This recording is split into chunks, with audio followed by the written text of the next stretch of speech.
तव्हांजी मदर जॾहिं तव्हांजे ज़ाहिर आहे तव्हां नंढा ई हूंदा हुआ, तव्हां ज़िक्र कयो त तव्हांजे सेपरेशन थी वई हुई, छा उन्हनि खे जॾहिं तव्हां ॾिठो त कॾहिं ईअं तव्हांखे फील थियो त काश को मतिलबु फादर फिगर जेका आहे असांजी लाइफ में हुजे? हा, कॾहिं अहिड़ी कमी महसूसु थी तव्हांखे बीइंग अ चाइल्ड?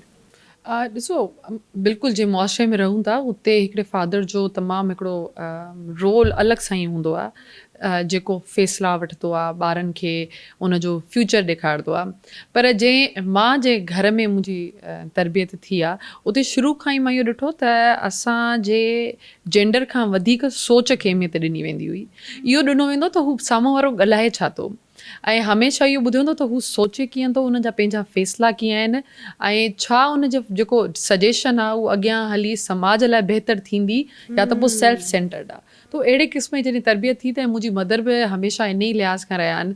पर उन्हनि खे इहा बि ख़बर ई त जे माशरे में असां रहूं था त उन्हनि खे घणा जॾहिं हुननि फ़ैसिलो छो सेपरेशन वारो जेको फ़ैसिलो उहो मुंहिंजी मदर जो ई हुयो। सही आहे, जॾहिं हुननि ॾिठो त हाणे कंहिं माण्हू जी प्रेज़ेंस मुंहिंजे ॿारनि जी ज़िंदगी ते इफेक्ट करे थी, त हुननि जेको बि इंड्योर कयो, जेतिरे बि हुननि वटि तकलीफ़ूं हुयूं, जेतिरियूं मूंखे लॻे थो त मुंहिंजी मदर उहो सुठे नमूने बयानु करे सघनि था, मां उन्हनि जी तकलीफ़ुनि, उन्हनि जी पीड़ा खे, उन्हनि जी जुस्तजू खे, उन्हनि जी स्ट्रगल खे सही लफ़्ज़नि में बयानु कोन करे सघंदमि, त बहितर आहे त उन हिसे खे मां छॾे ॾियां। मां उन हिसे खे बयानु कंदमि त जेको हुननि जो एज़ अ मदर मुंहिंजे साइड ॾांहुं हुयो।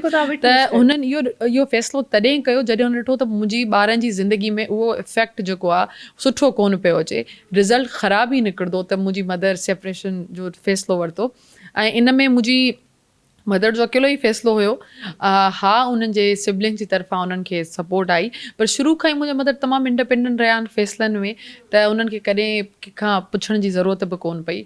ऐं असां ॾिठो त मुंहिंजो मदर एतिरा कंप्लीट पेरेंट आहिनि त मूंखे नथो लॻे त मूंखे कॾहिं बि कमी महसूसु थी। ऐं माण्हू अक्सर चवंदा आहिनि मूंसां गॾु काफ़ी मुंहिंजी दोस्तियूं हूंदियूं जंहिंजा फादर इन दुनिया में उनजा पीअर मौजूदु कोन हुया, या त पोइ कंहिं बि ॻाल्हि जे करे अलॻि थी विया, त हू चवंदियूं त काश असांजो पीउ हुजे हा। त मूंखे हिकिड़े सेकेंड, हिकिड़े पल भर लाइ बि अहसासु कोन थियो त अगरि मुंहिंजो पीउ हुजे हा तीअं थिया, छो त मुंहिंजी मदर ॿई रोल कनि पिया। ऐं मूंखे लॻे थो अगरि तव्हां माउ जो रोल पूरो कंदो त तव्हांखे ज़रूरत न आहे त ॿिए कंहिंजी, महसूस न थी कॾहिं बि न, मूंखे कॾहिं बि न।